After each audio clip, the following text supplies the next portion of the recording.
Welcome back to the Three Strangers Everyone. podcast. I'm here with my friends. Nick. And Bill. And I'm Ryan, and we like to watch scary movies. We're also here with our audio engineer, Skippy Midnight. He's amazing, beautiful, makes beautiful content. Check him out on the YouTube. He's recording music. He's doing everything. Also, shout outs to Sam at Ruminant Music. He is creating great music. And thank you to Nick for creating our intro theme. So, it's the Christmas special. We have made it to Christmas. We have done it. We did it. 2020 sucked. I mean, obviously. 2020 was a horror movie in itself. Mm-hmm. Gosh, and we finally made it to Christmas. I love Christmas. Holy crap. I don't know if you guys love Christmas as much as I do. You really like Christmas? Yeah. So Nick, you have ambivalent feelings about Christmas, right? Ambivalent feelings about Christmas. We each have to take a stand, right? Like, yeah, I love Christmas. So Nick, you're ambivalent. Ryan, you just hate Christmas for today. Yeah, right. Yeah, that's literally, yeah. Yeah. So I hate Christmas. And I think it's because of the Who's down in Whoville. Shit! Grinchin'. You're Grinchin'. You know, like the thing where people like tweet like it's like the villain and then the actual villain. Wait a second. Yes, this is vaguely familiar. Yeah. Yeah, so someone put the villain as the Grinch and the actual villain as the mayor, and someone quote tweeted that and was like, "Did you not understand that the real villain the entire time was the mayor?" Wait a second. I'm sorry. Absolutely. How is the mayor? Are we talking about Jim Carrey? Yeah. The Jim Yeah, Carrey? yeah. Oh, then the mayor's absolutely. Oh, yeah. Okay, I thought we were talking about like the original. No. I'm like, I don't think there was a mayor in that one. Yeah. Yeah, Jim Carrey. The mayor was the villain. He was a crappy person.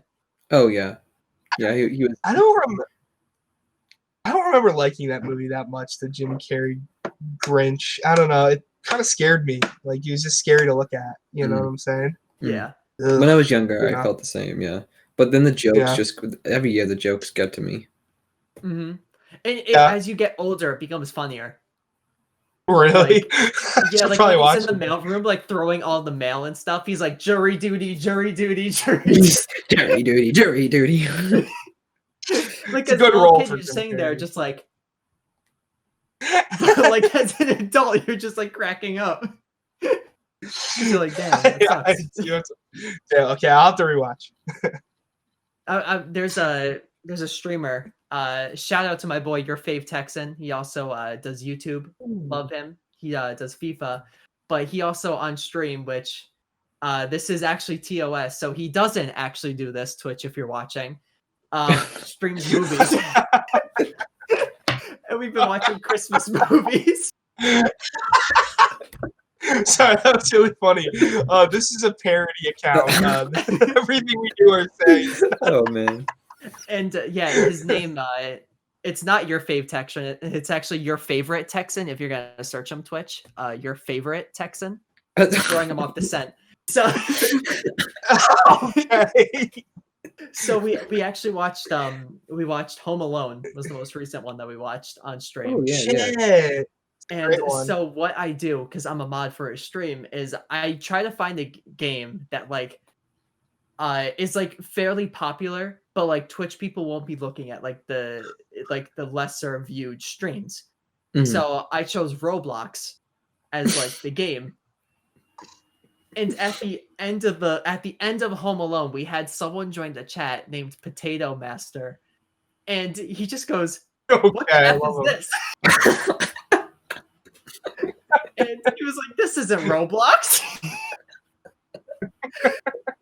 And Pat was like, "Oh yeah, this is a new cutscene for Roblox." New cutscene. He just writes, "This isn't Home Alone. This isn't Roblox." Just say Merry Christmas, you filthy, you filthy animal. Potato Master. That's a great name. Like he's on. Shout out to Potato Master. Oh my god! Cut the stream. I know that he was coming after Twitch. Pat actually had someone once create a Twitter account called "Ban Your Fave Texan," and they tweeted at Twitch. It was like "Ban Your Fave Texan," but they wrote "Your Fave Texan" wrong. Oh That's when you know you've made it, when you get the ban accounts against you. That's when you know. Yeah, that was the first ever ban account that he ever had against him. Wow. Oh my god, that was such a funny stream that night. Iconic. But he streams other stuff. He streams lizard lick towing. I don't know if you guys know what that is. No. Oh no. Oh my god. No. So did you guys used to watch True TV at all? Yeah, of course. Yeah, that was a show on True TV at the time of like World's Dumbest. Oh, okay. Okay. Okay. It was also on the show All Worked Up. Oh yeah.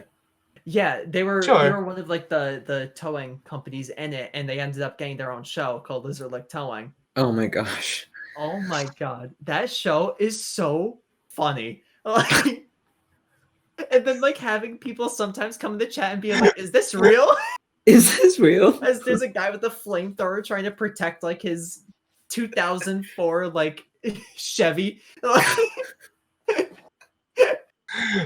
This show looks great from what I'm looking at online. It is reminds me of Dog. Remember that guy that the bounty hunter? Dog the bounty hunter. Yeah, remember that? It's like one of those shows. Oh my god. There was South Beach Tow with Bernice. Yeah. Okay, that's familiar. That's funny. Yeah, Lizard Lick Towing was one of the other ones that came on. And actually, the guy, like one of the main people, Ron Shirley, actually followed Pat on Twitter, and like will like respond to him sometimes. Oh, that's cool. Yeah, this is so cool. So anyway, all right. Yeah, I was gonna say we just full on waffled. We just full on holiday waffled for a whole entire few minutes. But okay, we're up to our holiday special. So like if there's one thing that you love about Christmas, like the one thing that you always look forward to, what would you say it would be? Not horror movies. Yeah, me neither. I love them. I would say material goods. I look forward to eggnog. I freaking love eggnog, and there's so many people out there that hate it. Anyway, stand up for eggnog. I think some cinnamon rolls. If we're sticking on food, yeah, I feel like cinnamon rolls are always brought out in the winter, and it's like, yes, this was a good idea every time. See, I'll go with sugar. What about you, Ryan? Sugar cookies are brought out in those are the wintertime. Very good. Now, sugar glazed cookies or sugar cookies?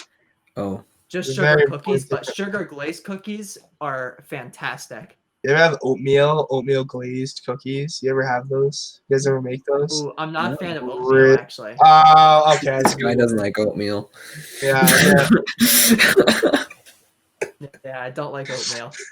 Average oatmeal, not a it's all right.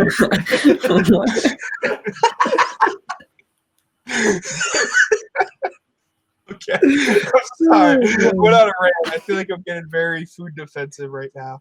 Yeah. No, it's all good. Other than food, what would you say is like another thing that you'll look forward to?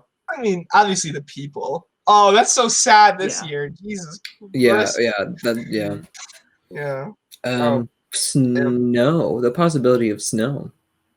Oh yeah. Yeah, I always tend to go skiing around Christmas, so I always look forward to that, and I feel like I just get like, I get to see my skis hanging on the wall or whatever, and it's like, soon. I love skiing. What about you, Ryan? What about you, Ryan? For me, I'd say like gift giving. I always love to like buy people gifts and like see their reaction when they open them. I mean, like it's a little bit of a mess right now over here, but this is like a small little section of like I've had to put my gifts over here. Nice. But also in my closet, it's the reason that those gifts are only because there's not enough room in my closet because the amount of gifts that are in there right now. Okay. Do you guys do like the gradually put stuff under the tree until Christmas? No, we're Christmas Eve. Just put everything that night. Yep. Okay. Yep. Me too. Hmm. Do you do that though, I Nick? did. So I Does your used to family do that? when we had. Well, actually, yes. When you're a kid, it's too tempting. I'm like shaking it, like Yeah. it's too tempting when you're a kid. I always had pets. I always had cats and dogs. Oh, they'll shred it. So they'll shred it. So we would always but they would always do it the night before. My parents, I mean Yeah. Santa. My parents and Santa obviously at the same time, but separate times. They reserve spots for Santa. Mm-hmm. Yeah. Listen, one time I tried to catch Santa in the act Oh. of putting gifts under the tree. None of these situations ever work out. Yeah, I know. It was bad. It was like I actually fell asleep waiting. Oh, and then I woke back up in my bed, and I mean, you were like, Santa brought me to bed. and I was told that neither of my parents put me in bed. So take that, Santa deniers. Whoa. Take that, Santa deniers. So either there was a ghost, or holy crap, maybe it's the Christmas spirit put me in bed. That'd be a good horror movie, Christmas Spirit. Oh. That'd be a good one. Anyway, you'd have to be a good one. Sinterklaas. Oh yeah, shit. I'm gonna call Santa Claus Sinterklaas. That makes me, I feel like that kind of thing is a nice transition into, what would be what does a good horror movie at Christmas look like? Black Christmas. Black Christmas. Black Christmas. Yeah, I will go on record and say that's the best. That's probably the best Christmas horror movie. Yeah. I mean, I haven't. Well, Bill, I don't know. But what do you think, Bill? When I like first think like, I mean, I guess what's always scary to me is like Santa Claus is such a like wholesome entity. That's kind of his whole thing. And so whenever that gets distorted, I think that's always kind of scary. It's kind of like, evil Easter Bunny, evil like whatever, have like the thing. I guess Krampus does that pretty well. I don't know if it's the best. If it's the best example, I kind of want to see Sinterklaas now. Why are you laughing? Because I thought I was gonna say Santa's sleigh, where he lost a curling match and had to be good for 1,000 years. Oh my god.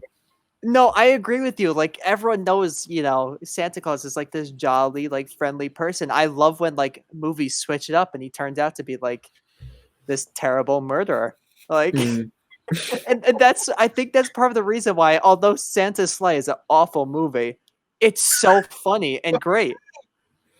How could that concept? It's hard to it's so hard to not make holiday movies, especially Christmas movies, just comedies. Yes. Because I feel like there's so much jolly attached to Santa or attached to the whole festivities of Christmas. That like it's hard to take it seriously, and I feel like go ahead. And that's why I think Krampus is such a good movie, because they play off of that. They make it kind of like a horror comedy, kind of like Trick or Treat is. Yeah, it is listed as a horror comedy. Yeah. Although I mean, in my opinion, Trick or Treat does it better. Trick or Treat, it's incomparable to Krampus. Yeah. And I think the thing, though, that's very good with both of them is there's a really real issue that's presented in each movie. With Trick or Treat, you're dealt with issues dealing with, just to give one, for example, with the bus driver, like how much money does it take for you to, end the lives of children? You know what I mean? Yeah, all suffering from mental disorders. Yeah. And to the parents too, like what's the breaking point to where you would pay someone to do something like that? And like a very, very small sample size. And with Krampus, you know, you have that family at the heart of the movie. You know, how Mhm. they all have issues with each other, and throughout the movie, they all start to get a little bit closer and start to, you know, reconcile with each other. Yeah. Yeah, it's kind of wholesome. Yeah. Although it's a not the family greatest movie. movie, but Mhm. you know, there are issues with it. But Yeah, I mean, I agree with you. I think I agree that Black Christmas would be the best Christmas horror movie out there because I think it does a nice job of it makes the juxtaposition of the festivities of the holiday, but then also the seriousness of what's going on. I feel like those two things are it makes itself uncomfortable for that successfully because of those things. Whereas it's not too much of one or too much of the other that would like take your mind out. And then we're talking about talking about issues, the aspect and kind of development into the relationship between the main couple, who is it? It's Jess and Peter? No, it's not Peter. Lou. Hold on, I gotta look it up again. I just watched it too. It's literally on the tip of my tongue. It's Jess and Peter. Yeah, it's Jess and Peter. Peter. Yeah, okay, yeah, I was gonna say I thought it was Peter. Right. And it's so interesting because it's it very much tackles abortion and women's body rights and the the sex notion of a guy having thinking he's having power over her. And what I thought was interesting is they don't just do that to have a plot point. They actually use that to divert the audience attention and bring you away to what the truth of the movie, what the truth of the killer, who the killer really is. And so it with the ending being that boyfriend who was being a dick to his spoiler alert. Yeah, spoiler. Spoiler alert here. That dick who was being he was being a dick to his girlfriend, and then his girlfriend kills him because of how suspicious he's being on top of what's going on, and then it's not him, and the killer's still in there. Like of when you see him up in the attic still, and it's just the slow shot leaving the house, and then you just hear the phone call ring. Oh my god. That sold it for me. I'm like, this was such an amazing movie because it feels like it shouldn't end there. That shouldn't have been the ending. If you like look towards horror movies now, you would have that twist, and then there'd be like an added 10 minutes of like runtime to it, and that's kind of like what they do in the remake. Yeah, what you think? Yeah. Well, no, I was just thinking, like, to play like a little bit of devil's advocate. Do you guys think that Black Christmas needs to take place during Christmas? It's kind of like a thought for you guys. You think that's it? In which way? Because that's the one thing I was thinking about. So it's during winter break, so there's not a lot of people there. It's they're in a college town, and it's winter break. Everyone's gone home, and you kind of see that because there's not many people like there. So I think it adds to it. If it takes place at a different time, I think you don't have that same kind of genuine scare. But also at the same time, there really wasn't that many horror Christmas movies at the time, since it was seen as this jolly holiday. So like giving that, kind of jolly vibe to the movie for then those sequences of just our killer, the moaner, just murdering people adds a lot to the horror. Yeah, I definitely agree. I think it's like the juxtaposition of, of course it'd be like a holiday party, then it'd be the thing. It's a kind of convenient situation, and it really does play on like the whole like I know it as humans can lick too. Do you guys know what I'm referring to when I say that? No. Ryan knows. I can tell that he knows right away. It's the classic babysitter phone call thing. What is it called? It's an official thing. It's the babysitter and the man upstairs. Yes. Yeah. Yes. The man, Yes. That's right? that. Okay, Okay. Yep. I've heard that. and I guess what really works is that it takes that like initial pretty scary concept and I guess puts it in somewhere where it feels like it doesn't belong. Hmm. You know, like why would this be happening during Christmas? Interesting to say the least. You know, And I think it's one of the first films to really do that. Yeah. You know, 1974. We're talking. It really was kind of the prime time for slasher and horror. Looking back, this is it's known as the start to the slasher genre. really Yeah, it's known as the start to it. A lot interesting. of it's the film credited as starting it. That's interesting. Only a few people die, which I thought was really peculiar. Like, it wasn't so much violent and bloody. It was just eerie for a lot of it. With the phone calls and the investigation. And I think my only gripe about it, I have a couple gripes that have to do with those two things. But we can keep talking about the positives right now. No, I want to get. I mean, just one more positive before we go into the gripes. I would say, probably the most iconic scene and shot of the movie would be when he's gonna kill. I think it's Barb with the unicorn, and he's like standing over her, and he's like shaking, and you see like the eyes. Yeah. I love that. I'd get a poster of that. Actually, that's kind of scary to hang up in your house, but and like having the carolers like in the background, like saying as he's like stabbing her, and then you see like her hands like kind of fall and hit the other glass figurines. Like very gorgeous shot. Oh yeah, beatific. Yeah, really like.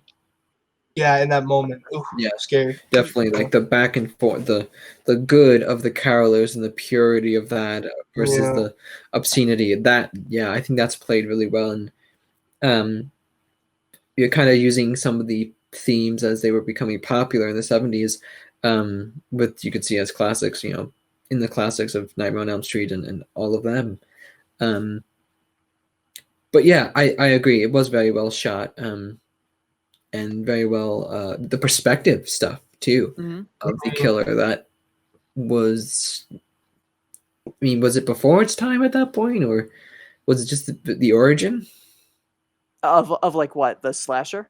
No, point perspective camera. Because I mean, Freddy Krueger, some of his stuff is filmed from the perspective, right? I think if I remember, it's one of, if not the first, that was really doing it. So I think other films like did like a little bit of it, but this was the first one that had like actual like scenes that like went through that point perspective. And then Halloween, of course, not steals it, but goes off of it with the very first opening scene of Halloween where Michael kills his sister. Right. Yep. Right. But all right, let's hear the gripes, and then we'll go into our next little segment. All right. So, Mike, I have a couple. Let me know what you guys think. But the first part is, I'll start with a smaller one. Is that it seemed to. The rising action of the movie is good, and it gets you into it, and then after the first. A little bit after the first death, it seems like there's a lot of character development or scene and setting development that doesn't seem so necessary. Uninspired, I would say. You know, that's a good word, Will. I agree. I think like in my review, that was, I think, kind of what that alludes to. I said was the middle. It feels like it jumps around a lot, but isn't really needed a lot of it.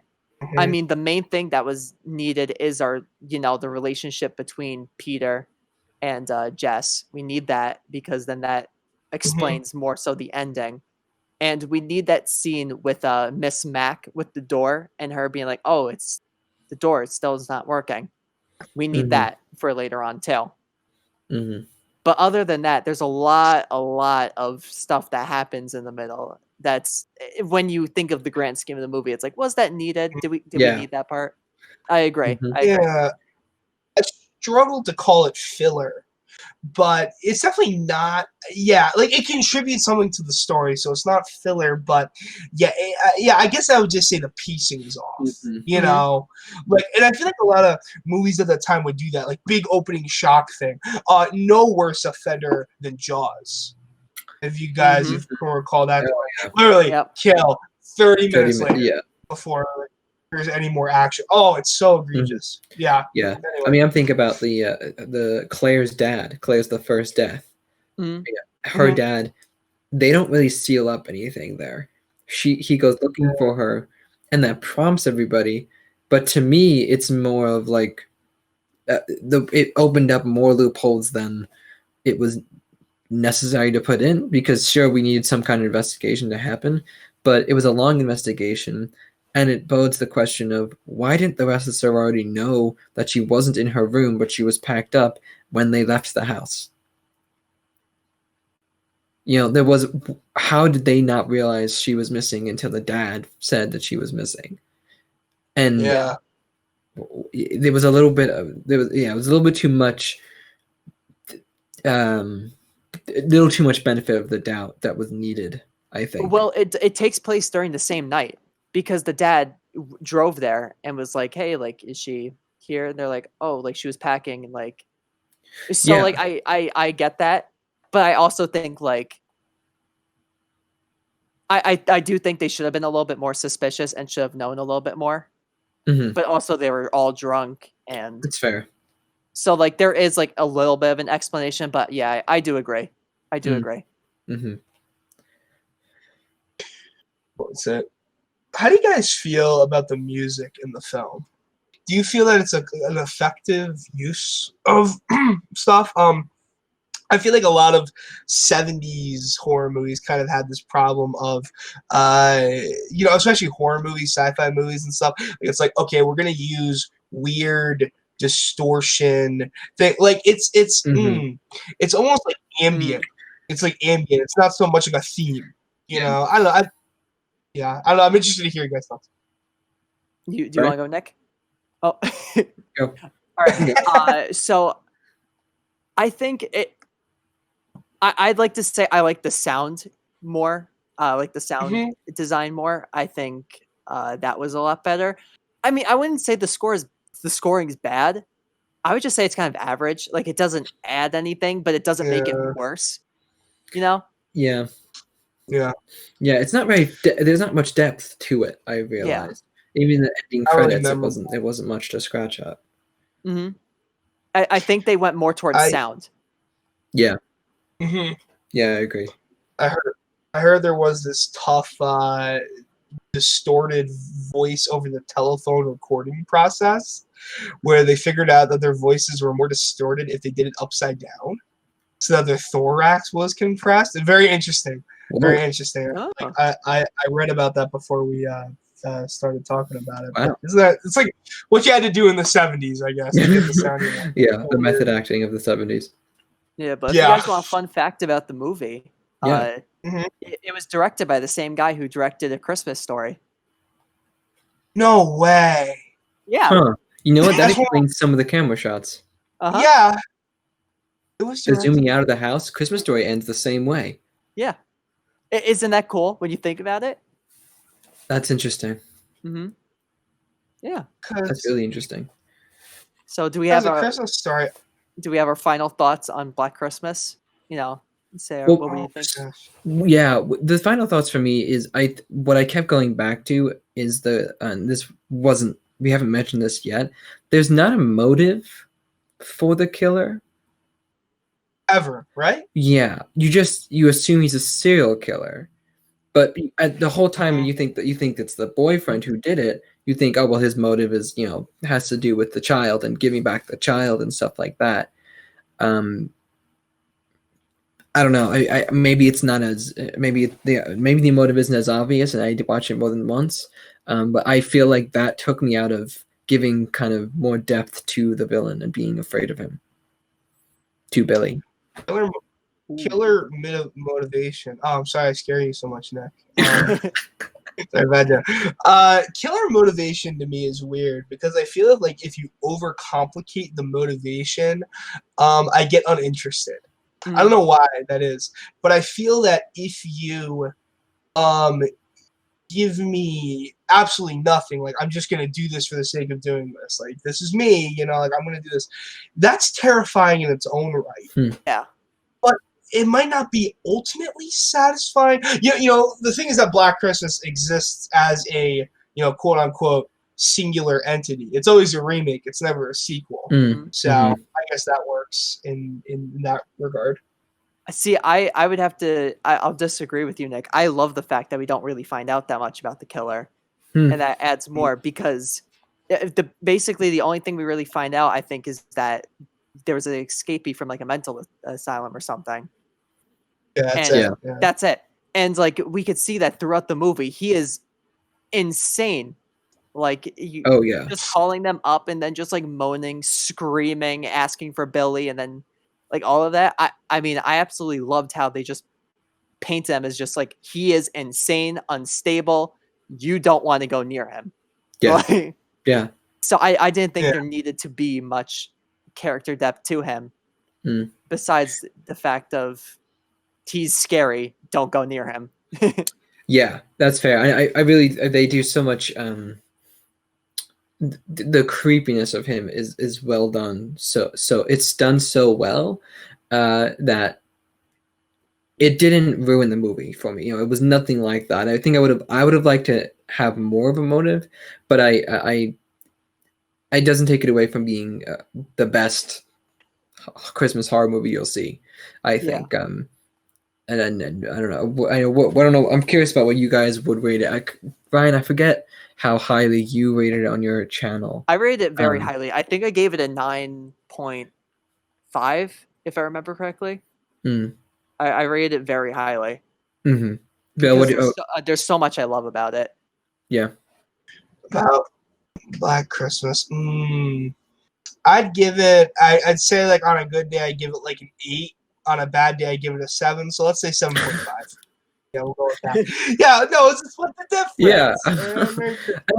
Yeah, I'm kind of in the middle there. I think I'm in the 8s. I want to say like 8.2. I think if we're judging just on a scale of horror, like Christmas horror movies, then it would be like I would understand your rating, Ryan. But compared to other horror movies, I mean, it's up there. I'd still say it's up there, and needs to be talked about. Yeah, it's not a bad movie in really any aspects. I mean, maybe the acting could have been better at a few roles, but the dominant performance of Olivia Hussey, Jess, yeah. Incredible, I think, and that really kept the movie going and really did it, really kept it together well for me. So yeah, I'd say like 8.2. I'm good with that. It's one of my favorite like horror movies. Like I would probably put it within my top 10 at probably like either 10 or 9. So I rate it very highly. But yeah, so there's our little review of Black Christmas. But okay, our last segment that we have. So we all sent each other a horror movie that we don't know what the other person sent us. It's true. And so we're going to be opening them, seeing what they are, and then our next podcast is going to be reviewing the movie that we got sent. I'm just really hoping that one of us isn't like, oh shit, I'm going to give it a 1. I hate this movie. I have 2 prefaces. First of all, my movie never made it to Nick, and due to my own laziness, I could not get my hands on Nick's movie. So that worked out fun. My other preface is, oh gosh, okay. Before you open, Ryan, please. How I originally got. Do you want me to start? Yeah, well, you can start. So I originally got into horror movies is my dad and I were absolutely obsessed with the Walmart $5 movie bin. Oh, me too. Which- I always go. All right, I'm opening it up. Okay, I'm very nervous. So this is from the bid. Now I don't know. Sick. I admittedly don't know anything about this movie, but I've heard about it, and I've heard it's pretty good, and it sounds like it's up your alley. Oh, I've seen it. The Belko Oh experiment. shit! No, you've seen it? Oh. I guess it's less work for you this week. I guess that's less work. I gotta less work. say, it was rated not the best, Yeah. and I would say I disagree a little bit with it. Okay. Yeah. It's a Well, really interesting concept. oh, really? Have you seen it too, Nick? No, just the concept. All right, then you will have to double up on movies and watch the Buck. I will switch your two movies. I can't believe it. You've seen that movie already. I guess I shouldn't. All right, wait. Let me open the other thing because I don't know what else you sent. So, the that's other the thing. thing. No, it's the other thing. Yeah, take a deep breath, Ryan. Probably it's G-rated. Oh yes, I Yeah. love these. What? That's Oh, a consolation prize. It's a consolation prize, okay, Oh. for having already Funny. seen the I Belko love them. experiment. Shit. Okay, I'm so embarrassed. Thank you. I Um, really appreciate it. No problem. All right, Nick. Ryan's We're got up a to you. map. Do you want to preface? My yours? preface? Yeah. Do you have a preface or no? I know for a fact that you don't have this movie, so that's All You're right. it. already beating me. You're already beating me. No. What if Ryan like literally has to see no movies? Oh shit, he's laughing. Do this. I have to watch all 6 before. It's the entire Paranormal Activity collection. So funny. You said you hadn't had seen 3, right? I haven't seen Beyond 3. Yeah. I remember Nick texting me. They were like, "It's like, do you know if Ryan has Paranormal Activity?" So I'm gonna get Ryan Paranormal Activity, and I'm like, "You're gonna make him watch all 6?" Yeah, well, because okay, here's what So happened. funny. I could pay one price for just 3 or 4, and Yeah. but then I looked at the price of the collection, and it was just twice the price of 1. So I was like, well. Oh, thank you. Oh Lord, I need to watch all of them. I'll watch all of them. I promise. Yeah, you I'll can watch see the every single one. depreciation of a what could have been great, just the terrible depreciation of a series. You know what's really funny? Because you guys have talked about it so much, I've seen this like at Walmart and stuff, and I was debating getting it at some points. Oh no! So- There you go. There you go. So, I think you'll have a good time. Very good. I think you'll have a good time. With it. oh, thank Yeah. you guys. I really appreciate it. Hey, no problem. What? All right, now you go, Nick. All right. Okay, well, like Bill said, let me preface with I'm only going to be opening one, and by Go. opening I mean showing one because I accidentally opened it because I got a whole bunch of mail with it. It's you know what, Christmas, holidays, presents come in. I go, oh, what is this? And then it wasn't wrapped inside the packet. Mhm. Anyway, so I'm gonna just like bring it down from the bottom.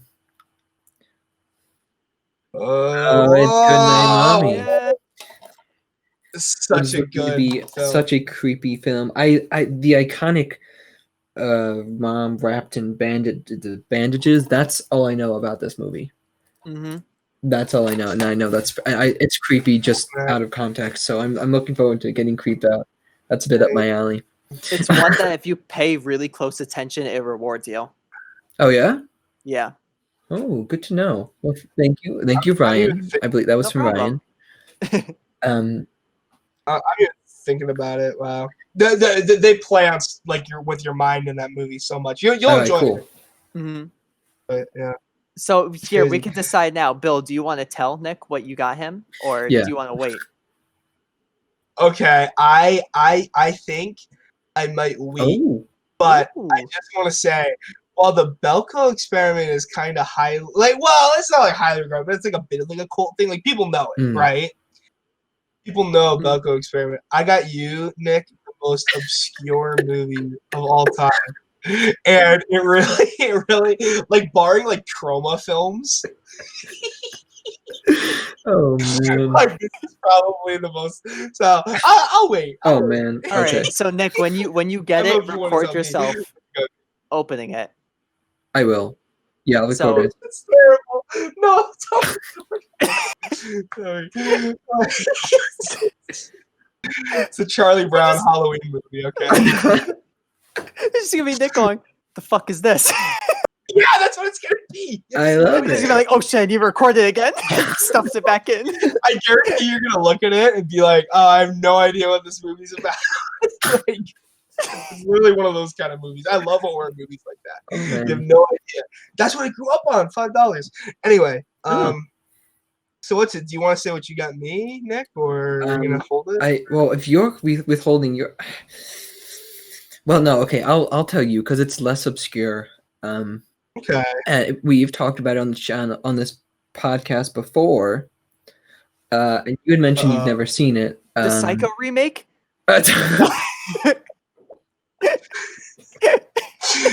Is that a? No. I'm very nervous. No, it's so it is drum roll. I don't know how to do drum roll. That's snapping. It's a wreck. No way! Yeah. I cannot tell you how close I was to almost watching. So this is good. This is good. I was going to pay. I was going to pay $2 to watch Oh, Wreck. yeah. Well, This is that's good. worth it. But yeah, no, yeah, please, yeah, I'm so excited. Brian and I are probably both so excited for you to get it. Oh, I'm so excited. It really is a great found footage film. It surprised the hell out of me when I watched it with Ryan. Mm-hmm. It's one There's of Ryan's favorites. one moment that I will always remember Nick's face. Oh yeah, I and, know like, that moment. Yeah. So you'll know. Man, I can't wait to watch it and be like, yeah, it's Feels like it's Oh, just pretty I'm bad. yeah, like I don't know, guys. I think the Blair Witch Project is better than Wreck. that, I'm going to give you a coffee face just for thinking.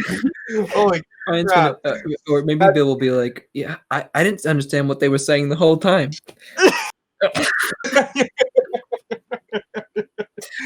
Yeah. No, okay. Next time, send me an English. Oh my god. I'm All dying. right. The one that I got you. So, a little preface. I love this movie. You could go. Okay, I'm gonna try to pull it out from the. Okay, this is the back. This is the stuff. I talk about it a lot. I do talk about it a lot, and it's because it really surprised me. Whoa! Let the right one in. Oh, I've been meaning. I forget which episode we were talking about it, but I was like, oh, I really need to put that on my list of things to watch. This is great. Best vampire movie ever. That's I 100% agree. Yeah, that's what it's claimed to fame. A chilling fairy tale. One of the essential horror films of the decade. I'm kind of embarrassed I've never seen it, but you know what? That's how I felt. Like, everyone was talking it up, and that's why I kind of put it with my underrated, because not a lot of people know about it. Mm-hmm. Yeah.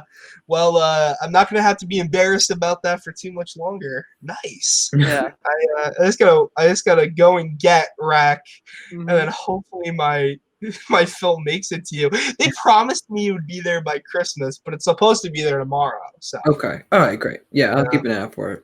Yeah, Bill, you're gonna have to watch 2 movies not in English. Expanding my thing. You guys ever hear that one of the best ways to learn a language is to listen to it? Yeah, it's to like keep watching like films like this. Like my dad. Yeah. My dad learned German from a little bit of German from watching Knight Rider in German with English subtitles. The freaking that show. Why that one? That's how I learned a little bit more Spanish, because I took Spanish in high school, but through the orphanage in the beginning when they're like, uno, dos, tres, tapa, tapa, de.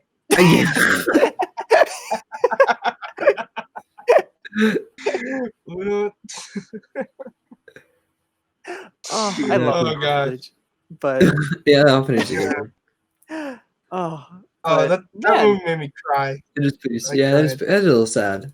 That movie makes me cry every single time I watch it without fail. Mm. Mm-hmm. Oh my, I won't spoil it for anyone, but that final reveal, and then like the scream, oh my god, Mm-hmm. that one hit a little bit because it's so real. Yeah. And it's fantastically acted. Yes. Yeah, we'll have to talk about it one day. Yeah, we will. Spoilers. Yeah. I would love to talk about that movie. Yeah, we should. We should have an episode dedicated to foreign horror, or at least to narrow it down to like Spanish horror films. Mm-hmm. Yeah, I was thinking maybe even Del Toro. You know, maybe even his thing. He's got quite a few contributions. He does. Pan's Labyrinth. Oh right, yeah, Pan's Labyrinth. Yeah. I remember going into that movie thinking it was a kids' film. Did I ever tell you guys about that? Oh no. And then they start doing things that are. I remember. Oh gosh, can I give a minor Pan's Labyrinth spoiler? A minor, you know what? Sure, you could do it. Okay, I'll give a minor one. So you know when they catch in the very beginning of the movie, they catch the two people, and they have a bottle, and he brutally bottle murders the one guy, or literally like beats him like with the thing, and he like beats him, and I was like, oh, this is not a kids movie. Like this is not a because I thought it was like mystical, like fantasy, like high fantasy. Like the way it starts out, like kind of like the story, like with the girl even the castle, and then the girl's like running around with like the fairies, and you're like, oh, this is a kids movie, and they just goes to a dude just beating the absolute crap out of someone with a bottle. Such a brutal. Oh god! What a wide awakening for you. It's a brutal movie. Oh yeah. Yes, there's a lot of bad death or intense death, you know. And the ending is like, oh my god. Yes.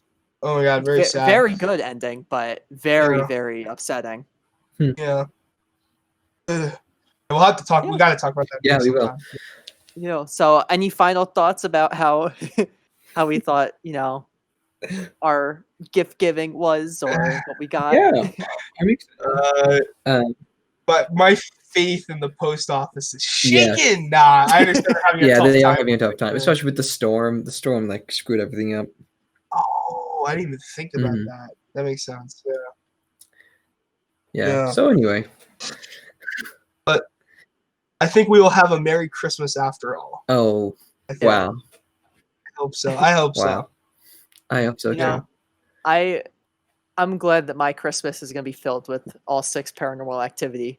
I get to watch 2 foreign made. Oh yeah. You know what's really funny though? Let the Right One In takes place during winter. So. Oh, okay. There we go.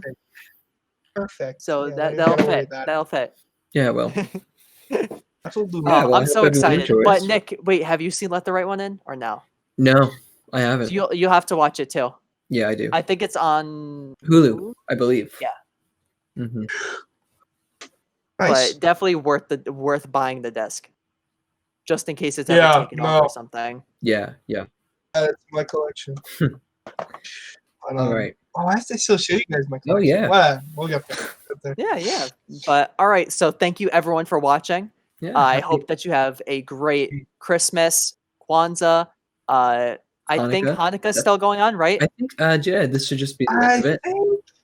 Oh, really? Okay, I thought Hanukkah ended last Friday. It might be done. It might be done. Everyone's Hanukkah was great. Yeah, I hope your Hanukkah was great. If it's still going on, I hope that it ends amazingly during this tough time. Stay safe out there. We still have a pandemic going on. Wear your mask, do all of that. Thank you again to Nick and Bill for being here. Love doing this with you guys. Thank you to Skippy for being our audio engineer. Love having him here. He will be having a guest appearance soon. So we are very excited for that, where he could talk. He's going to interact. and we have some future guest stars in the future. we Alright, do have yeah. a few planned. So Nice. Okay. I do Sounds want to good. tell you Happy guys holidays, right everyone. now that I'm not going to tell you always who our guest is going to be. It's going to be a surprise Oh, during mystery the guest. episode itself. Okay. Oh my gosh! Oh my gosh! I can't believe Ryan got Guillermo del Toro on the call with us. That'd be crazy. I would not know what to say. I'm Please going to bring that. Anne Hetch here. We're going to talk about I have a lot Psycho to remake. We have a lot to talk about with Anne Hatch. Yeah. Okay. Oh, Oh, gosh. yeah, if I'll leave it if there. you guys don't understand what we're talking about, you could do a quick Google search, maybe private. Anne Hetch Psycho Yes, remake. yeah, definitely safe search all, I guess. Yeah. But on that All note, right. again, I hope you guys have a great holidays, no matter what you celebrate. We'll be back next week. We're going to be reviewing the movies that we got. So I'm very excited to watch my movies. I hope you guys are also excited to watch yours. Yes. And on that note, we'll end it with, remember, don't talk to strangers.